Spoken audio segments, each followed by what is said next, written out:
회사를 관두든 급하게 현재보다 더 안 좋은 회사로 이직을 하든 둘 다 본인에게 너무 손해인 것은 명백한 사실이죠.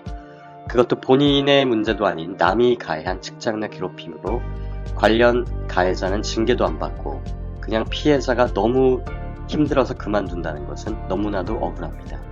그렇다면 스트레스 없이 그리고 기죽지 않고 대화 내용, 부당 지시를 녹취하고 기록하는 방법에는 어떤 것이 있을까요?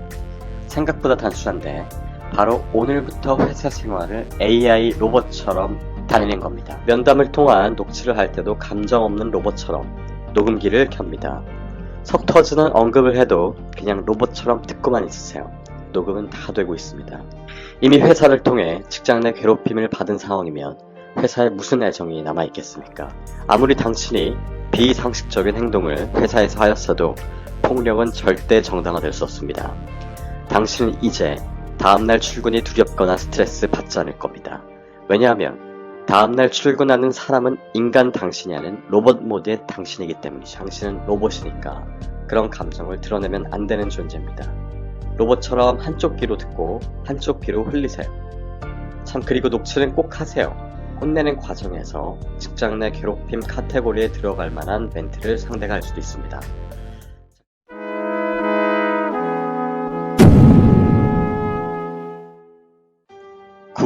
직장 내 괴롭힘, 스트레스 없이 대화 내용, 그리고 부당 지시 녹취와 기록하기. 회사 생활을 하다가 직장 내 괴롭힘 따돌림이 도를 넘었다고 생각한 순간 피해자는 관련된 증거를 수집하기 위해 자신이 처한 상황을 다 기록하고 관련 면담 대화 내용은 다 녹취하셔야 합니다. 자신이 받았던 모욕적인 언급, 부당한 지시, 괴롭힘, 따돌림 등 이 중에서 하나가 될 수도 있고 2개 이상이 될 수도 있습니다. 어찌되었건 피해자가 노동청에 직장 내 괴롭힘으로 신고를 하려면 이를 증명할 수 있는 증거를 모두 제출해야지만 인정이 된다는 것이죠. 그래서 피해자는 그동안 받은 괴롭힘에 대한 증거를 수집하여야 하고 확실한 증거가 아직 없다면 이제부터라도 모든 면담에 핸드폰을 켜고 들어가 녹취를 하고 관련 이메일 등의 모든 자료를 다 수집해야 합니다. 그러나 사실 이 과정이 말처럼 단순한 문제는 아닌 것은 모든 면담에 들어가 상대 몰래 녹취를 하고 모든 통화를 녹음하고 관련 이메일을 찾아내는 행위들을 혼자서 다 한다는 것은 생각보다는 버거운 일일 수 있습니다.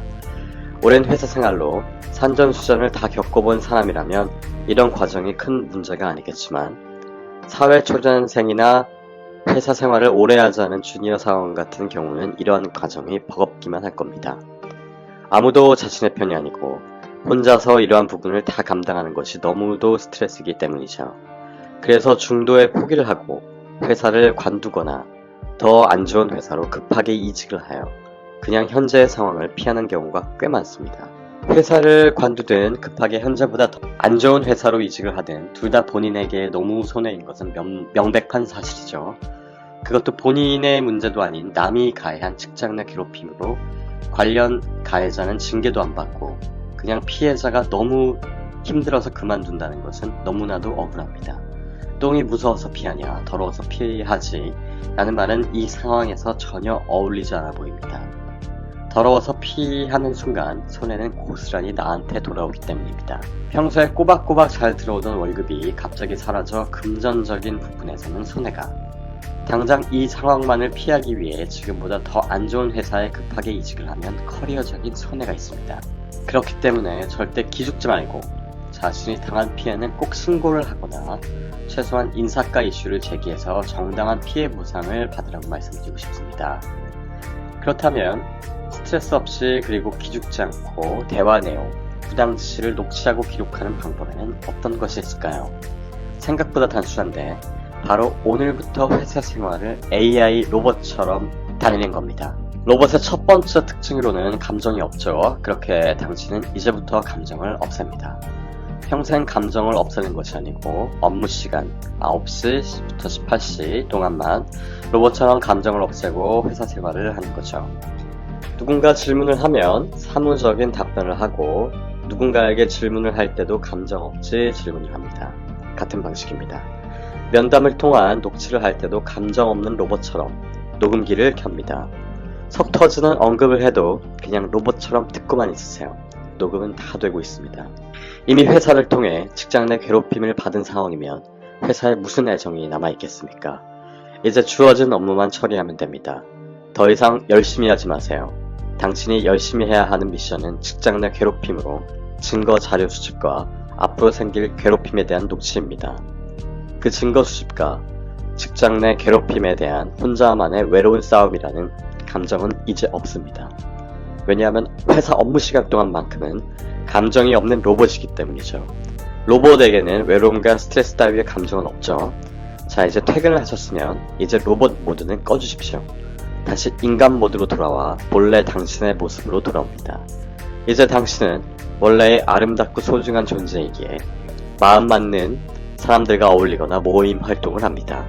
그 과정을 통해 당신은 나는 잘못된 사람이 아니라는 것을 깨닫습니다. 맞습니다. 아무리 당신이 비상식적인 행동을 회사에서 하였어도 폭력은 절대 정당화될 수 없습니다. 당신은 이제 다음날 출근이 두렵거나 스트레스 받지 않을 겁니다. 왜냐하면 다음날 출근하는 사람은 인간 당신이 아닌 로봇 모드의 당신이기 때문이죠. 그래서 이제는 직장 내 괴롭힘에 혼자 싸우는 것 같은 외로움의 감정도 증거 수집을 위한 녹취 스트레스도 없습니다. 당신은 증거 자료 수집을 하고 녹취를 하라는 명령이 입력된 로봇 모드이기 때문입니다. 그리고 주어진 업무도 감정을 배제하고 로봇처럼 주어진 업무만 합니다. 직장 내 괴롭힘을 제공한 회사를 위해 열심히 일할 필요가 있을까요? 적당히 욕 안 먹을 정도의 업무량만 하라는 명령이 입력된 로봇처럼 일하세요. 그리고 혹시라도 예기치 못한 업무 실수로 욕을 먹으면 절대 욱해서 같이 화내지 마세요. 당신은 로봇이니까 그런 감정을 드러내면 안 되는 존재입니다. 로봇처럼 한쪽 귀로 듣고 한쪽 귀로 흘리세요. 참, 그리고 녹취는 꼭 하세요. 혼내는 과정에서 직장 내 괴롭힘 카테고리에 들어갈 만한 멘트를 상대가 할 수도 있습니다. 자, 그렇게 시간 보내면 퇴근 시간이 다가옵니다. 그럼 이제 서서히 직장 내에서의 로봇 모드는 끄시고 진짜 당신의 모습으로 돌아가 내가 누릴 수 있는 행복을 누리세요. 당신의 오랜 친구들, 모임에서 만난 친구들, 가족들, 모든 사람들은 알고 있습니다. 당신이 틀리지 않았다는 것을. 직장 내에 부당한 괴롭힘을 받고 있다고 해서 당신이 잘못되었거나 틀린 게 아니라는 사실을 꼭 명심하세요. 오히려 폭력을 가한 직장 내 괴롭힘의 가해자가 잘못된 사람이고 틀린 사람이라는 것도요.